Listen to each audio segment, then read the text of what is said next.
हरे कृष्ण। आज के श्रीमद् भागवत कक्षा में आप सभी का स्वागत है।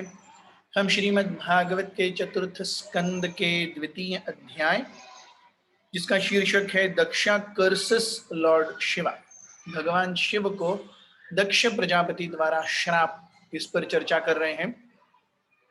कल हमने चर्चा की किस प्रकार से दक्ष जो है वो अपनी पुत्री के जो पति थे शिवजी, उनसे खुश नहीं थे, क्योंकि वे सोचते थे कि ये क्या शिव है, बभूत धारण करके रहते हैं, केवल जटाएं हैं, अपना घर भी नहीं है, स्मशान है, ऐसी अवस्था में वो रह रहे हैं। He was comparing Shiva from a very materialistic point of view, और वो कहते हैं कि खाली पीली मैंने अपने पिताजी ब्रह्मा जी की इच्छा से सती का विवाह शिव के साथ कर दिया। So he's repentant on his decision. Why did I obey my father? I should not have obeyed my father. So Shiv जी ये सब होते हुए शांत चित्त हैं। हमने देखा कि विदुर मुनि पूछते हैं मैत्रेय से कि शिवजी जैसे शांत व्यक्ति को किस प्रकार से कोई वैरी मिल सकता है। हमने गुरु के लक्षण भी देखे। चराचर गुरु कहा गया है शिवजी को, शांत विग्रह कहा गया है शिवजी को। तो शिवजी ऐसे महान व्यक्ति हैं, फिर उनके साथ किसी का कोई वैर मनस्य कैसे हो सकता है। तो ये जो कथा आती है, it is all about envy, ego and pride. Daksha जैसे महारथी, जिनके उस सभा में आने से अग्नि तक, जिनसे ऊर्जा और लाइट आ रहे हैं, ऐसे देवता अग्नि तक दक्ष प्रजापति के आने पर खड़े हुए, तो सोचिए दक्ष प्रजापति कितने महान हैं। सो ऐसे महान व्यक्ति होते हुए भी, ब्रह्मा जी के पुत्र होते हुए भी, जब गर्व, दंभ और दूसरों को केवल भौतिक रूप से देखने की जो नजरें हैं, उनसे एक व्यक्ति अपने पूरे जीवन में मार खा जाता है। Yes, this is how we classically see this entire description of what will be unfolding. तो कल हमने देखा कि Daksha Prajapati is really very very unhappy, क्योंकि जब वो आए यज्ञ में, तो वशिष्ठ, दक्ष और मरीचि, इन तीनों ने यज्ञ का आयोजन किया है। Who's who of the universe is present. और जब दक्ष प्रजापति आते हैं तो ब्रह्मा जी और शिव जी, इन दोनों को छोड़ के बाकी सब खड़े हो जाते हैं। और दक्ष को यह बुरा लगता है कि अरे, मेरे आगमन पर भी शिव खड़े क्यों नहीं हुए। वो मेरे जामाता है, वो मेरे जमाई है, मैं उनका श्वसुर हूं, मैं उनका ससुर हूं, मैं उनसे बड़ा हूं। How dare he doesn't stand. और हमने देखा कि the kind of words he uses. Yes, मैं ईर्ष्या और द्वेष के कारण नहीं बोल रहा, ऐसे दक्ष प्रजापति कहते हैं, लेकिन एक्चुअली वो ईर्ष्या और द्वेष के कारण ही बोल रहे हैं। यही माया है। So maya makes us convinced that I am right. Everybody else can see what is what. Yes, कोई दुनिया में इतना मूर्ख नहीं है जिसे पता नहीं है क्या हो रहा है और क्यों हो रहा है। लेकिन माया हमें यह सोचने पर मजबूर करती है कि हम महान हैं, और यहीं पर हमारे भौतिक अस्तित्व की गाड़ी शुरू होती है। तो दक्ष प्रजापति ने अपने दंभ, गर्व और ईर्ष्या के कारण किन शब्दों से शिवजी की भर्त्सना की, ये हमने कल देखा। और उन्होंने शिवजी को क्या श्राप दिए, वो हम आज देखेंगे।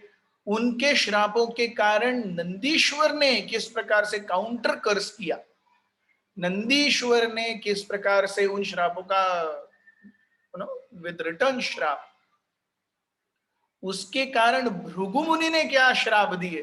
तो दिस इज मतलब प्रैक्टिकली इट इज लाइक तू मैं, क्योंकि सास भी कभी बहू थी, ये सब के जो स्क्रिप्ट्स आते हैं, ये सब, ये दक्ष और शिव जी के जो यज्ञ के बीच में जो माहौल है वहीं से आ रहा है. इट इज ऑल अबाउट तू मैं, it is all about proving one self greater.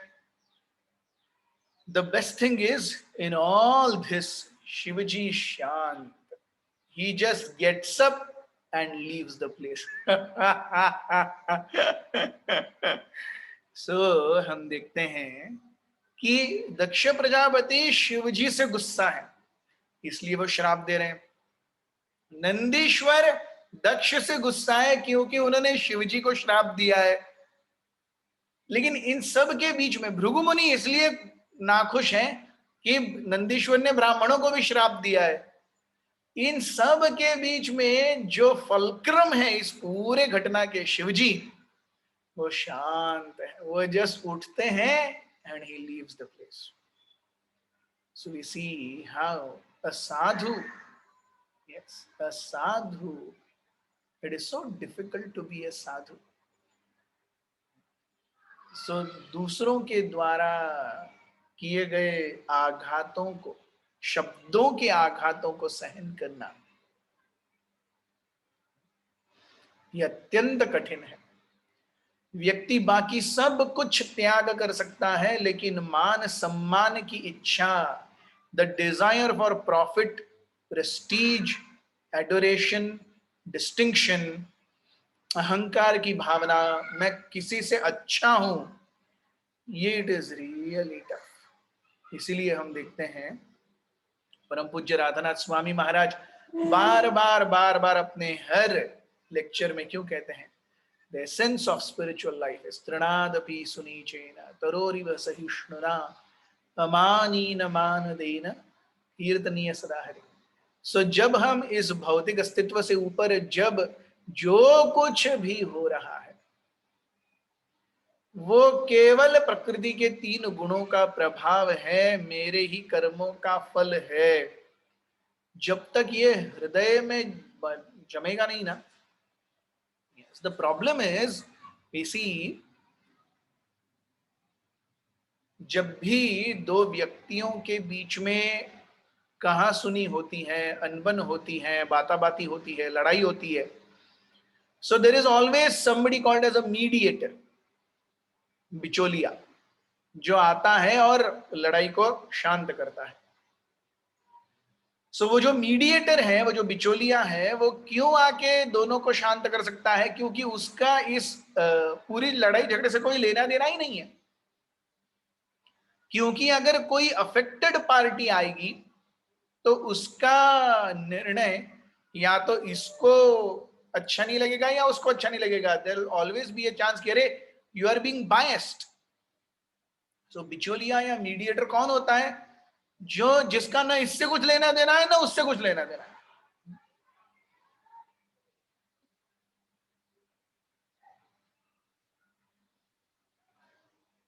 तो जब ऐसा व्यक्ति कुछ बोलता है तो दोनों पार्टीज, हाँ भैया, यस. यहां हम देखते हैं दूसरा उदाहरण. बच्चे जब खेलने के लिए जाते हैं समुद्र के तट पर, या बच्चे जब आपस में खिलौनों के साथ खेल रहे हैं, तो they are really serious about किसका खिलौना कौन लेके कब खेल रहा है, क्यों खेल रहा है. बच्चे बहुत सीरियस होते हैं. आपने देखा होगा वो आके बता दे, भाई इसने मेरा खिलौना लिया, इतने समय तक खेला, मैंने जब उसको अपना खिलौना मांगा तो उसने नहीं दिया, उसने अपना खिलौना भी शेयर नहीं किया. So they are really seriously engrossed. लेकिन हमारे लिए हाँ ठीक है, अरे होता रहता है, चलो, मतलब we don't care a fig about it. So who can actually be above material existence? Yes. The way to be above material existence is, or the way to be happy in this life is to be above material existence. जब तक हम उन छोटे बच्चों के स्थान पर जा करके उनके साथ खेलते रहेंगे और उनसे ना उनके जैसे ही बर्ताव करने लगेंगे, we'll also get affected. So a sadhu is someone who's amongst us, does the same activity, but he is completely above. बच्चा जब खेलता है समुद्र के तट पर जाके, वो रेती से कुछ बनाता है, माँ पिताजी भी उसके साथ खेलते हैं, लेकिन माँ पिताजी को पूरी तरह से पता है कि ये सब जैसे उठेंगे एक लहर आएगी सब खत्म होने वाला है, लेकिन बच्चा वो पूरे तन्मयता से उसी में लगा हुआ है, एज इफ वो उसका जीव की प्राण हो। उसी प्रकार से एक भौतिक अस्तित्व में डूबा हुआ व्यक्ति वो यही सोचता है कि अगर ये नहीं होगा जीवन में तो क्या होगा। And that is how we see pride, prestige, adoration, distinction, name, fame, ये सब आता है। So a sadhu is someone who sees oneself higher, one who sees things from a bird's eye point of view. दूसरों के जीवन में bird's eye point of view देखना बहुत आसान है, खुद के जीवन में bird's eye point of view देखना बहुत मुश्किल है, क्योंकि we are the affected party. यहीं पे साधुत्व आता है। हम दूसरों को मस्त बोल सकते हैं, आप ये कीजिए, आप ये मत कीजिए, लेकिन हम जब उन परिस्थितियों से गुजरते हैं, we also react the same way in which that person is reacting. So it is really important to transcend material nature and it is not tough. हम जब 5 साल के थे हम भी खिलौने के लिए रोते थे, लेकिन हम जब 20 साल के हो गए हमने खिलौने के लिए रोना छोड़ दिया। What it takes, it just takes perseverance, तपस्या, वो होगा, बाकी सब अपने आप होता जाएगा। उसी प्रकार से it is not difficult to transcend material nature.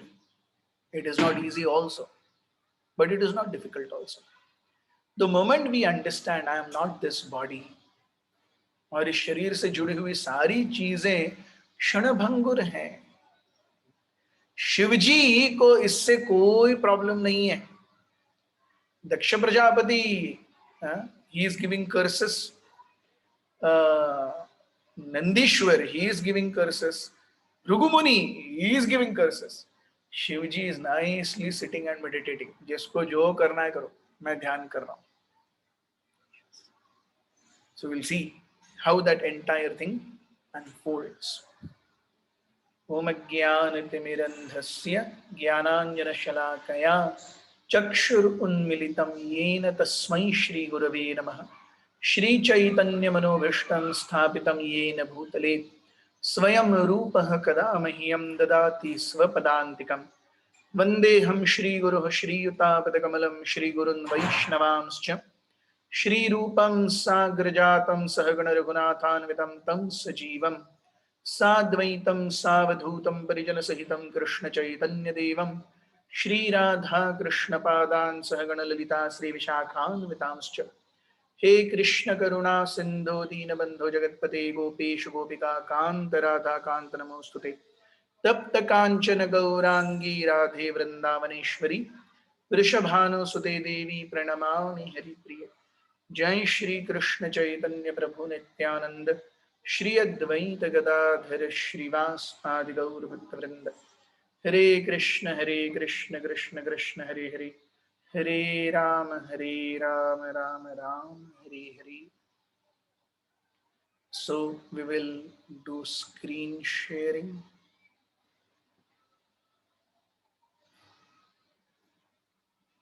Yes.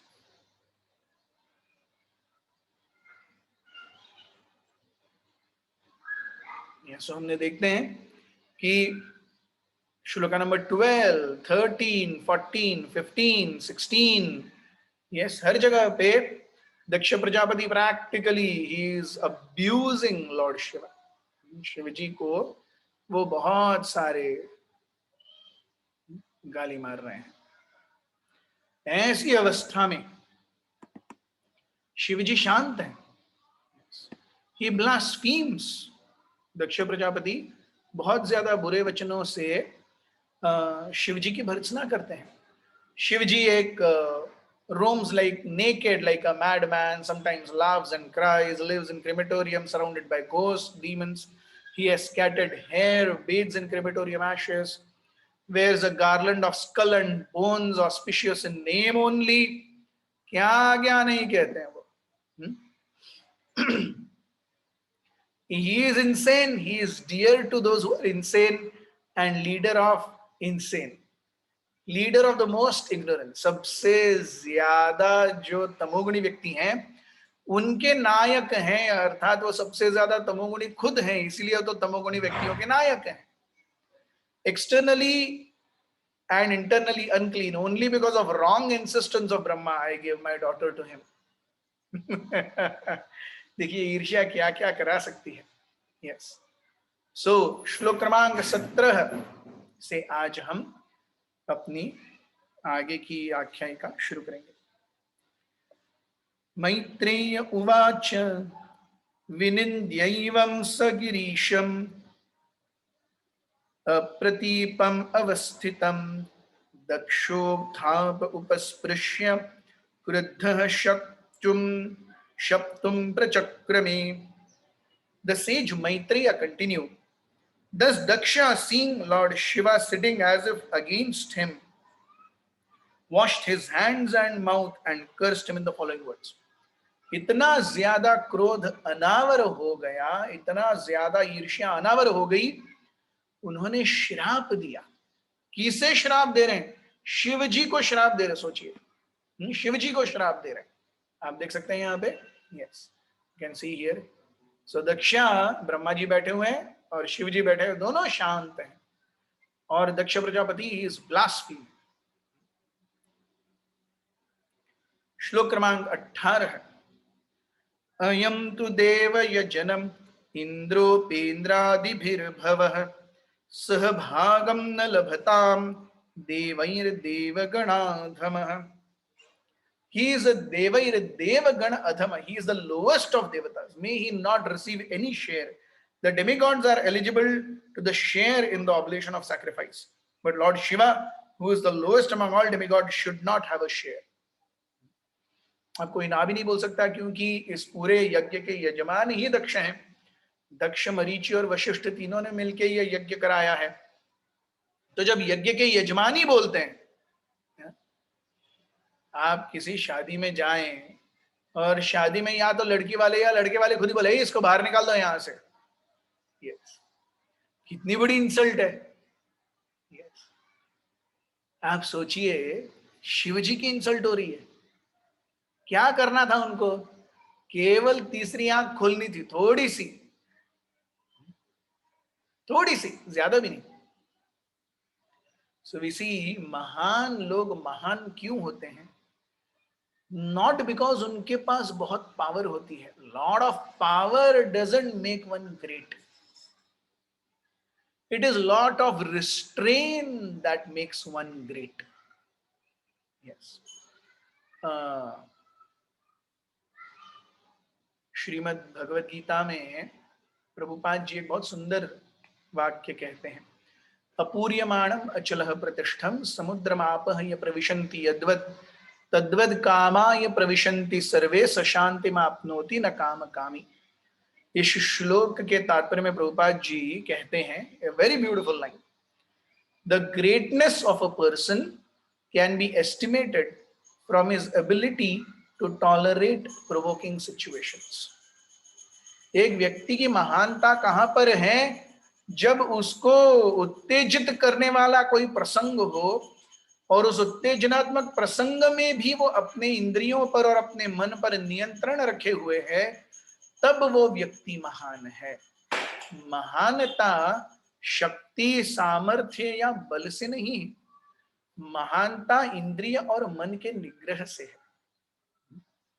So here we see, yes, so Prabhupada ji बहुत सुंदर तात्पर्य देते हैं। प्रभुपाद जी कहते हैं कि इस श्राप में दक्ष प्रजापति ने शिवजी को यज्ञ से मिलने वाले यज्ञ भाग से वंचित कर लिया। तो आचार्यगण कहते हैं कि ये एक तरीके से अच्छा ही हुआ, क्योंकि ये सारे देवतागण पूरी तरह से भौतिक अस्तित्व और इंद्रिय भोग के प्रति आसक्त थे। तो इनकी संतुष्टि के लिए किए जाने वाले इस यज्ञ का भाग ये शिवजी थोड़ी ना लेंगे। शिवजी पूरी तरह से इंद्रिय भोग और भौतिक अस्तित्व से ऊपर हैं। So it is good that he is not having. Yes, this is what आचार्य से प्रभुपाद जी कहते हैं, ये एक्चुअली अच्छा ही हुआ कि ये कर्स मिला, because all the other devatas are actually they are no match to Lord Shiva and his consciousness. So he getting a yagya bhag or yagya share from their midst is actually an insult to Shiva. Yes. It is like एक graduate पास करने वाले व्यक्ति को एक 5th standard का बच्चा question पूछ रहा है, देखो तुमको क्या आता है. Is it not an insult? अरे 5th स्टैंडर्ड के बच्चों को क्या आता है जो पूछ रहा है ये?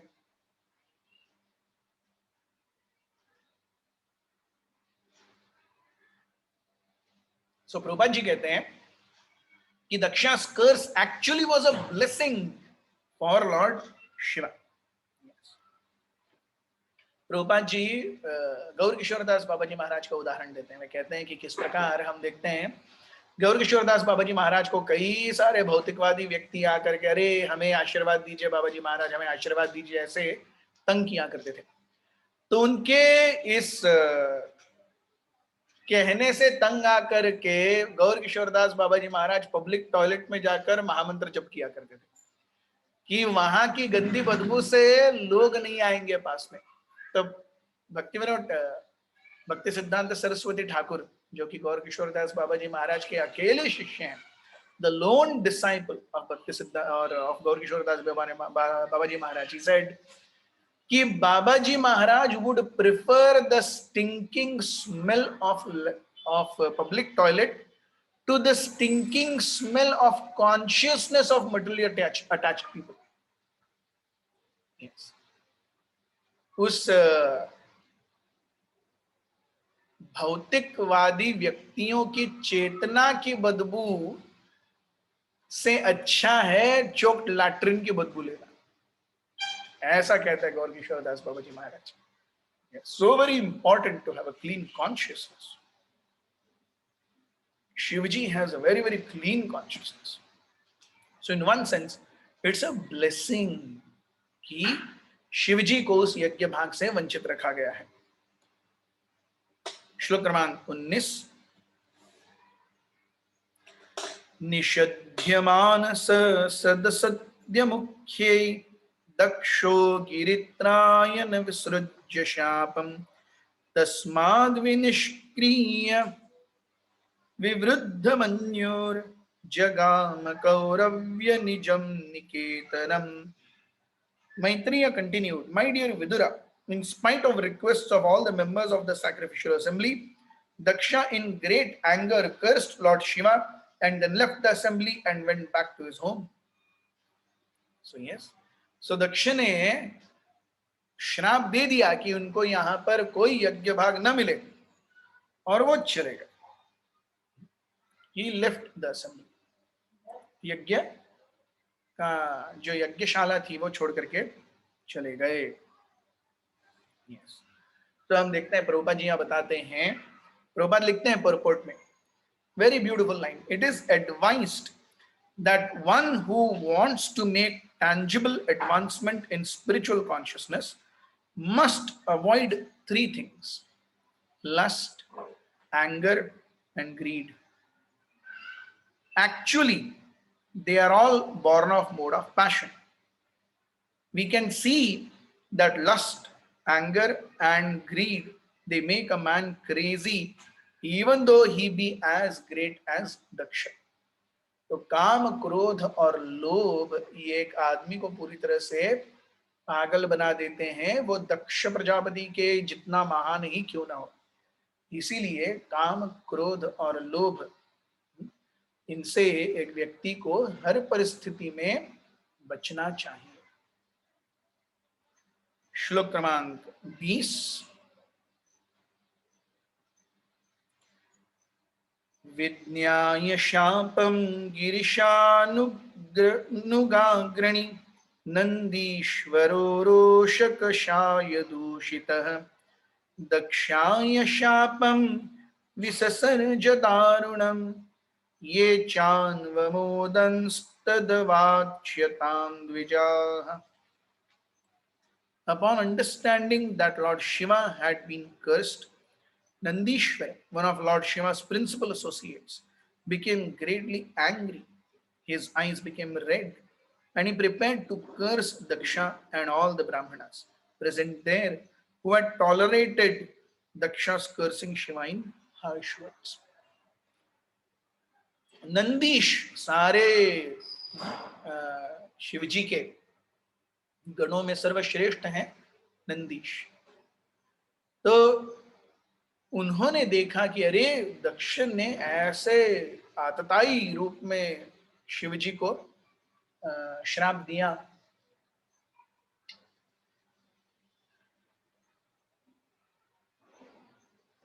तो वहां पर मौजूद, और वहां पे किसी ने कुछ भी नहीं कहा।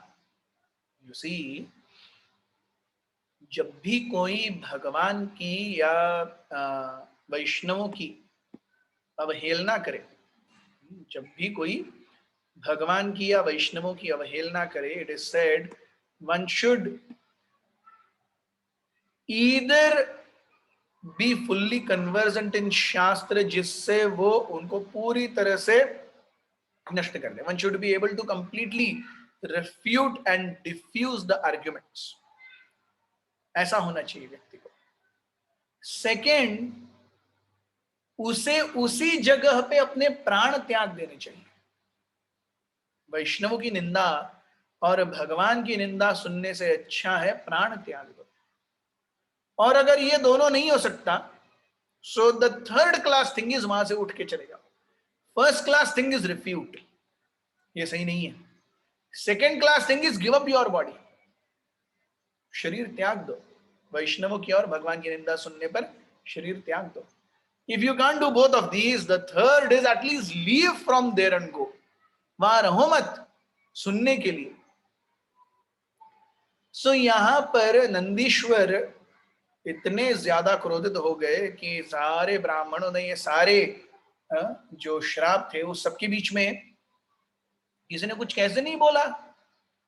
सो दक्ष प्रजापति के ऊपर तो नंदीश यही है, नंदी मतलब क्रुद्ध है ही, plus he is also very very angry on all the brahmanas present. So we see, जब भी कोई अन्याय हो रहा है तो उस अन्याय के विरुद्ध न बोलना ये भी अन्याय है। अगर कोई अन्याय हो रहा है तो उस अन्याय के विरुद्ध न बोलना यह भी अन्याय है। सो Daksha cursed and Nandishwara became very very intolerably angry. Prabhupada ji बहुत सुंदर रूप से कहते हैं कि Nandishwar was affected by the cursing, but he did not follow the example of Lord Shiva, who was also present there. Although Lord Shiva could also have cursed Daksha in a similar way, he was silent and tolerant. But Nandishwar, his follower, was not tolerant. Yes. So Shivji को कर्स दिया जा रहा है, Shivji is tolerant, but Nandishwara is not tolerant. Here we see how the mode of passion attacks. It's a situation which is in one sense ये कुपित करने वाली या it's a agitating situation. Yes. Provoking situation. उसमें भी शिवजी शांत है. He knows ultimately what is coming. वो शांत है. लेकिन नंदीश अपने आप को रोक नहीं पाए। प्रभुपाद जी ये स्पष्टीकरण भी देते हैं कि भगवान शिव जैसे महान व्यक्ति के सेवक होने के नाते it is not expected also from Nandishwar that he should remain silent.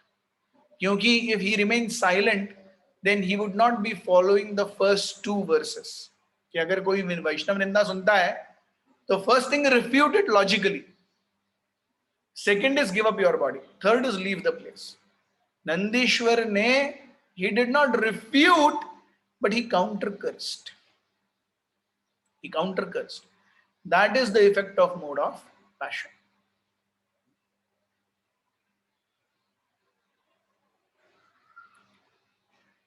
So हम देखते हैं, प्रभुपाद जी कहते हैं, the entire issue was so complicated that those who were not strong enough forgot their positions and thus cursing and counter cursing went on in that great assembly. It is called great assembly.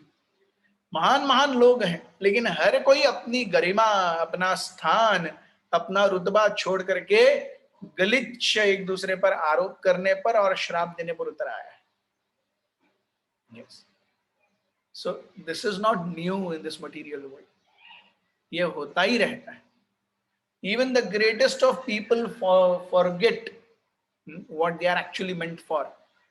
और वो कई बार ऐसी हरकतें कर देते हैं जो उनके लिए शोभा नहीं देती. That's how material world is. और ये आज ही नहीं है, ये सती और दक्ष प्रजापति और भगवान शिव के यहां भी यही हो रहा है.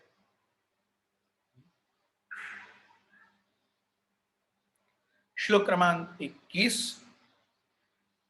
य एतन्मर्त्यमुद्दिश्य भगवती अप्रतिद्रुहि द्रुह्यत्यज्ञः पृथक् दृष्टि तत्वतो विमुखो भवेत्. Anyone who has accepted Daksha as the most important personality and neglected Lord Shiva because of envy is less intelligent, and because of visualizing in duality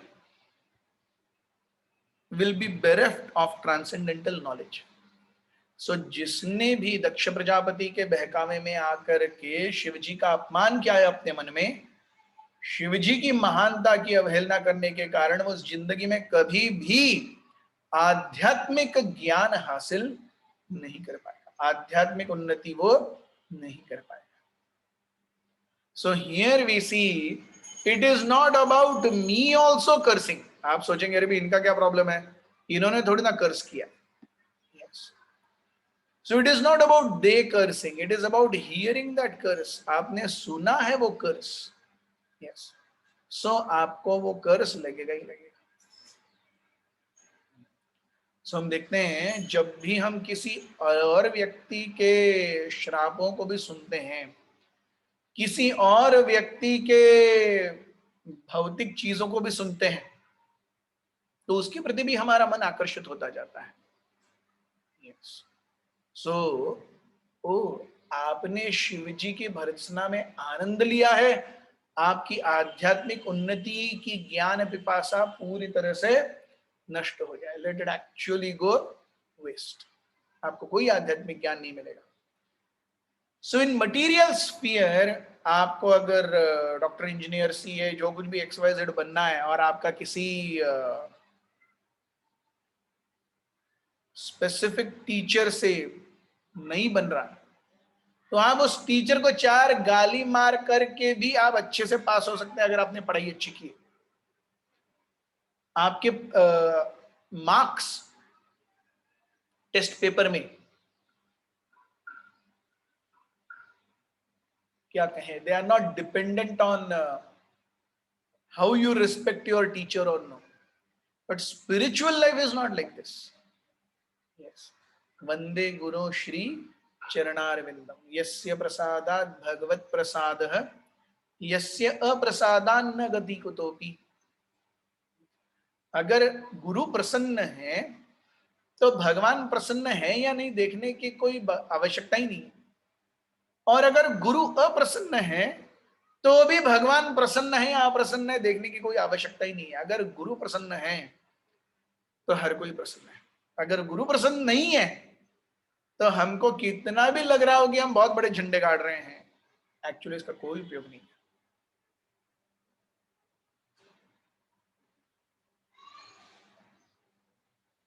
So we see this is how subtle Vaishnavism is. वैष्णवता का जीवन कितना सूक्ष्म है. तो नंदीश्वर जो है, he also started cursing. कि जिन्होंने भी शिवजी का अपमान किया है, शिवजी को दक्ष से कम जाना है, माना है, उनका सारा आध्यात्मिक ज्ञान चला जाएगा. They are not fit to have a body. They have insulted Lord Shiva.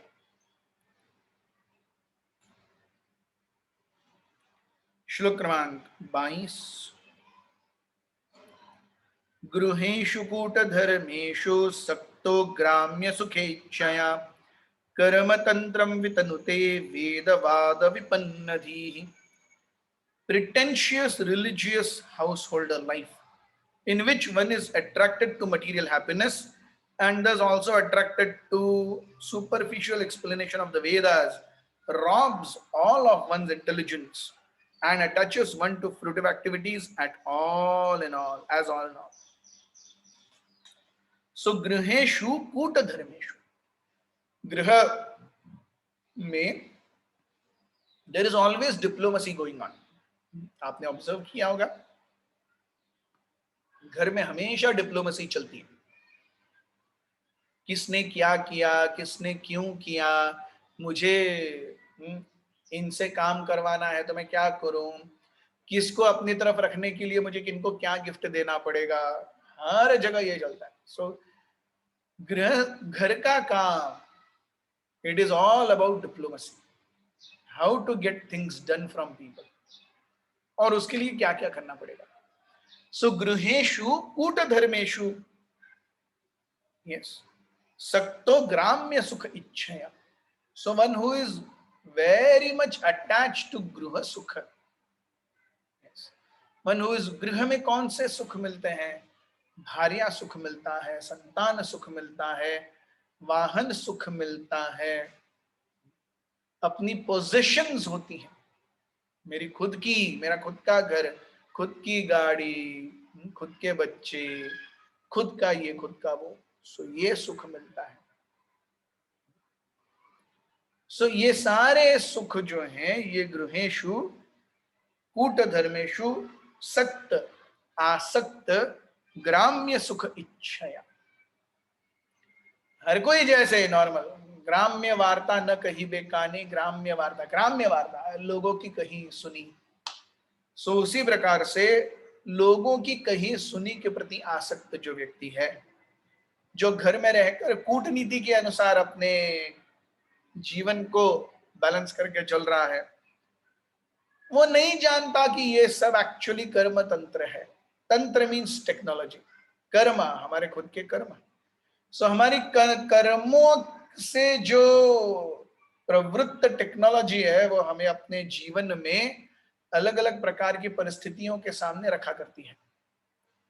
And we have never ever, we can't say no. किसको चाहिए कि अपना एक्सीडेंट हो, लेकिन फिर भी एक्सीडेंट होता है कि नहीं, कर्म तंत्र है. किसको चाहिए कि कोई दूसरा आकर के मेरे चेहरे पर एसिड फेंके, लेकिन होता है कि नहीं, कर्म तंत्र है.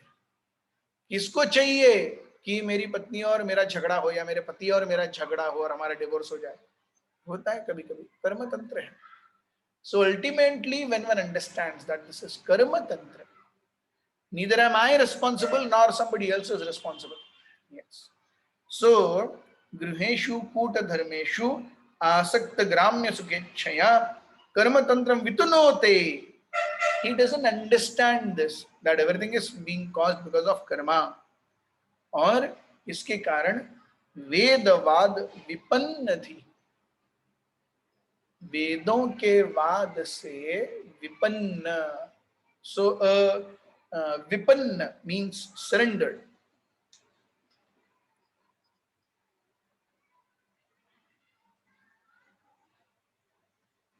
Sorry, vipanna means lost.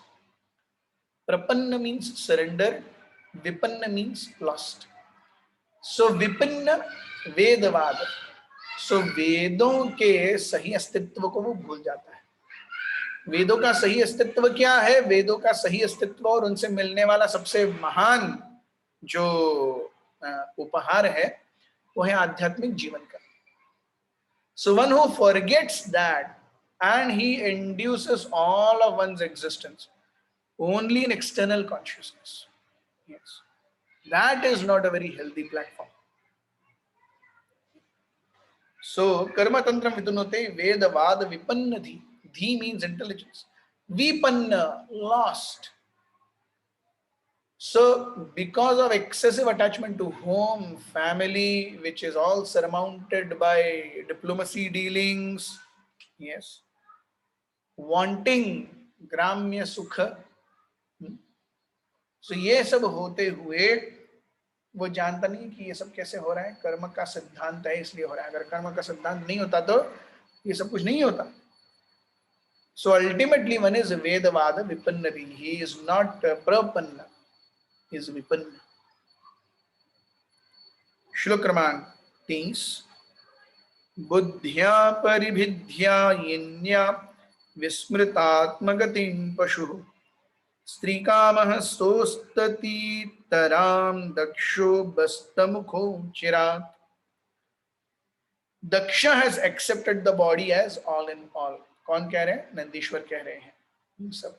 सो दक्ष प्रजापति ने अपने शरीर को सब कुछ मान लिया है। Therefore, since he has forgotten the Vishnupad or Vishnugati and is attached to sex life only, within a short time he will have the face of a goat. वो कहते हैं, श्राप देते हैं कि इतना ज्यादा अपने इंद्रिय भोग से आसक्त है, उसे धीरे ही क्या होगा, एक बकरे का सर मिलेगा। So we see, व्यक्ति जब अपने भगवत चेतना को भूल करके इंद्रिय भोग में पूरी तरह से लिप्त हो जाता है, सो भगवान क्या करते हैं, उसे फिर भी keep on giving chances.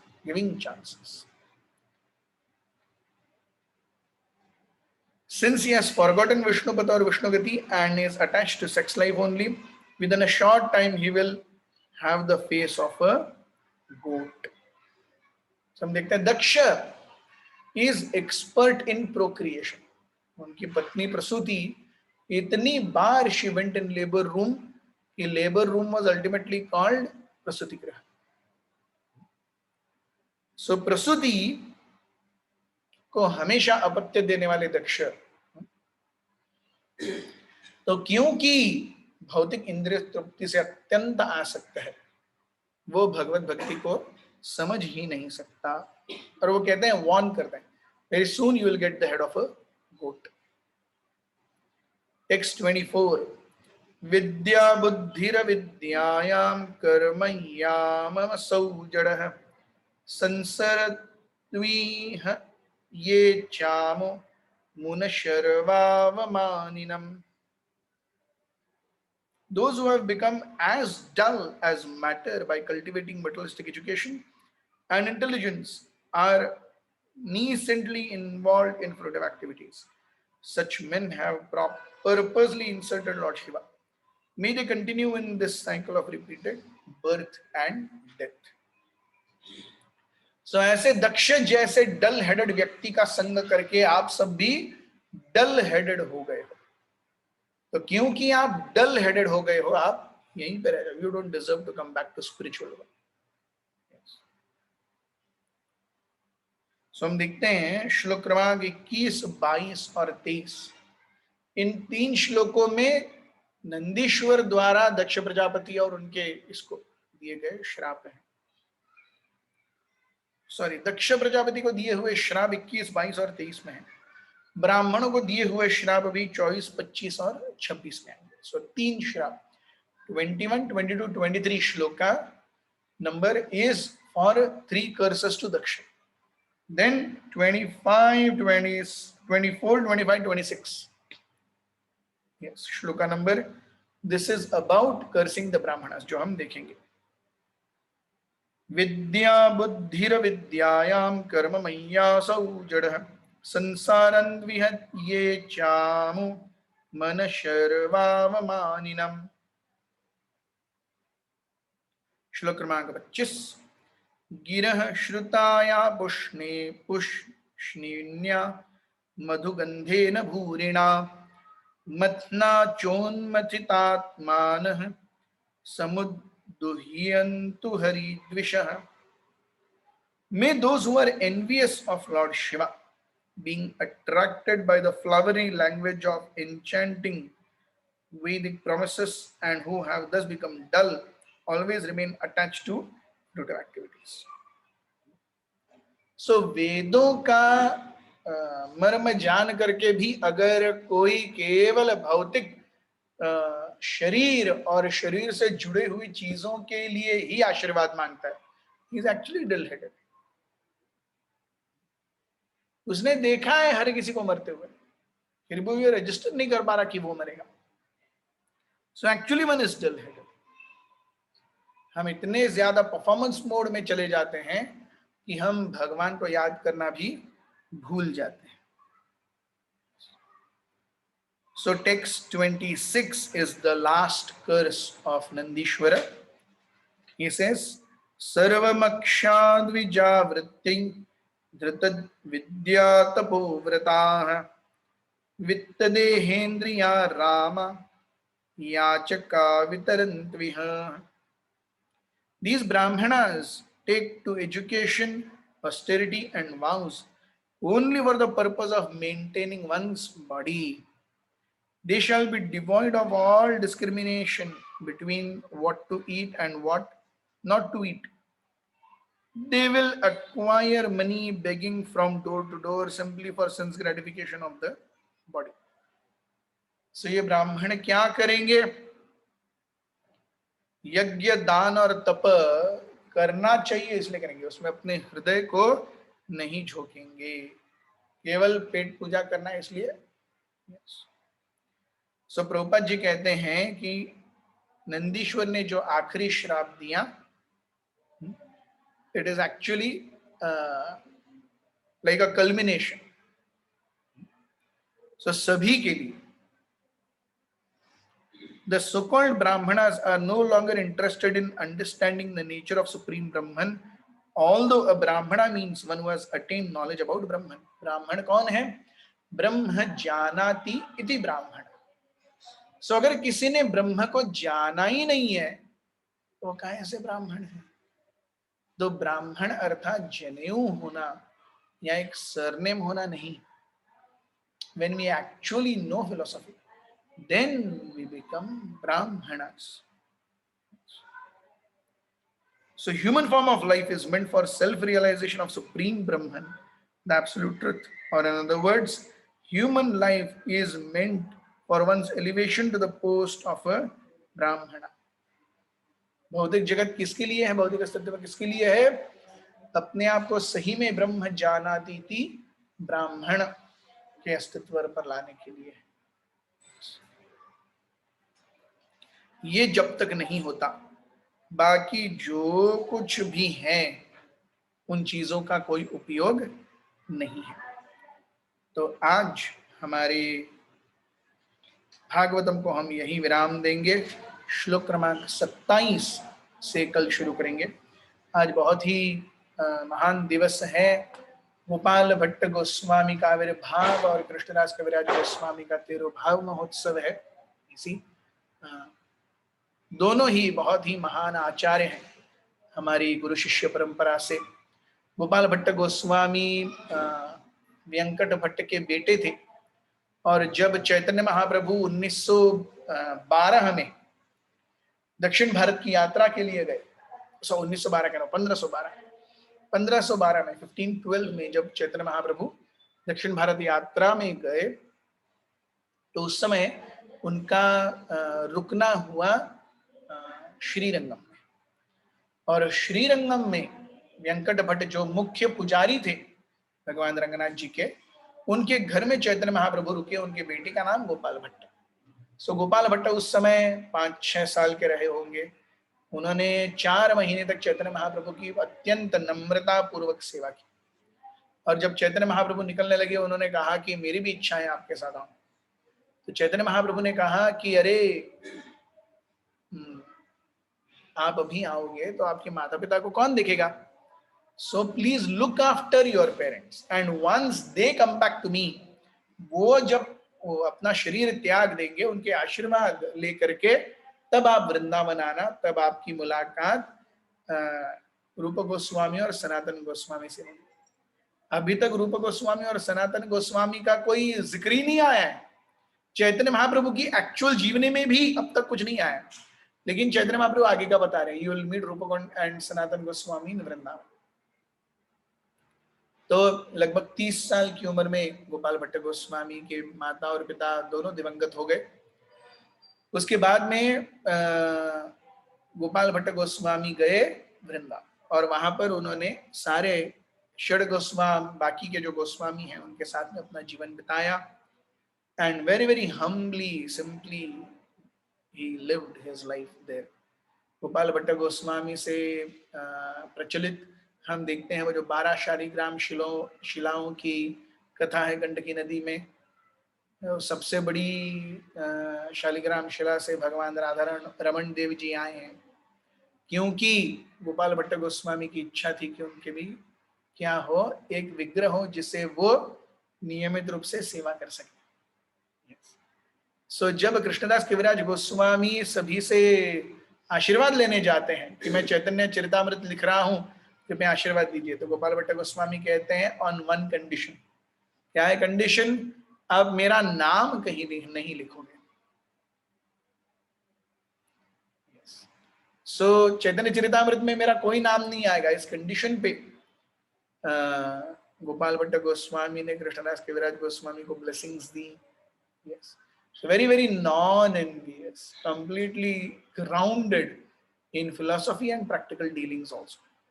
Gopal Bhatt Goswami Krishnadas Kaviraj Goswami actually Narottam Das Thakur के एक गुरु बंधु हैं, उनके शिष्य हैं। वो नरोत्तम दास ठाकुर के शिष्य नहीं है, लेकिन हालांकि गुरु शिष्य, तो मेरे जो स्पिरिचुअल मास्टर हैं उनके गुरु बंधु वो मेरे लिए भी स्पिरिचुअल मास्टर के बराबर ही है। Friend of my spiritual master is also my spiritual master only from absolute point of view. So इसीलिए हम देखते हैं कि नरोत्तम दास ठाकुर और और रामचंद्र कविराज में बहुत ही घनिष्ठ संबंध था। जयानीलो प्रेमाधन करुणा प्रचुर,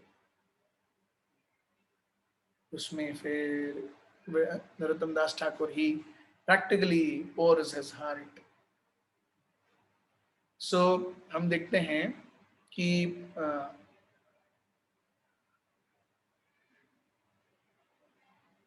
गोपाल भट्ट गोस्वामी कृष्णदास कविराज गोस्वामी ने पूरी चैतन्य चरितामृत लिखी, लेकिन कहीं पर भी गोपाल भट्ट गोस्वामी का कोई there is no trace of his mention.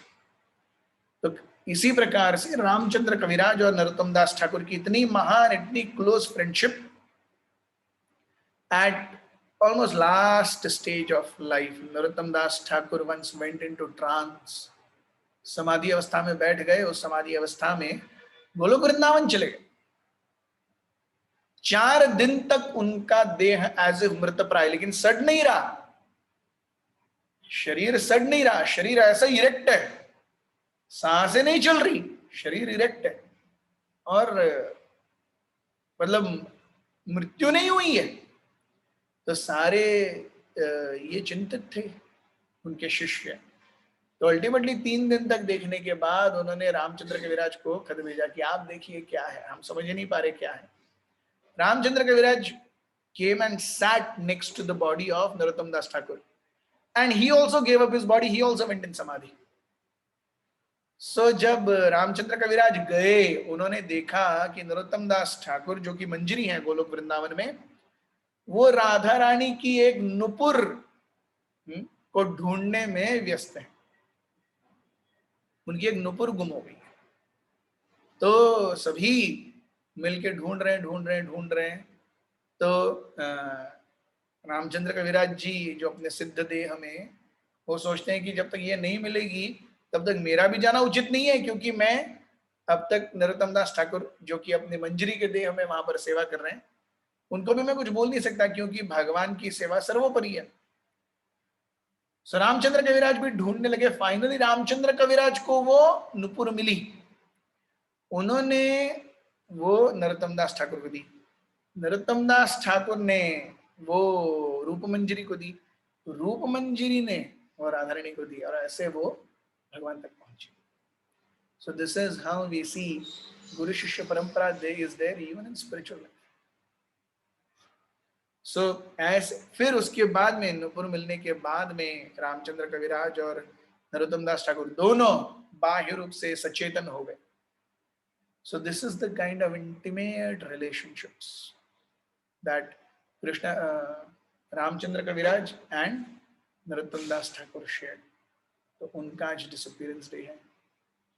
Let us pray at the lotus feet of Gopal Bhatta Goswami that may he bestow his choicest blessings on us.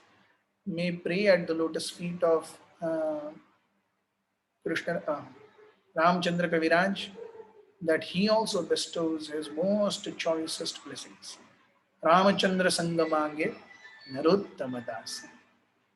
आज हमारे साथ बने रहने के लिए बहुत बहुत धन्यवाद. हरे कृष्णा. निरंतरा श्रीमद् भागवत की जय, श्रील प्रभुपाद की जय, उपस्थित वैष्णव वृंद की जय, निताय गौर प्रेमानंदे. हरि हरि.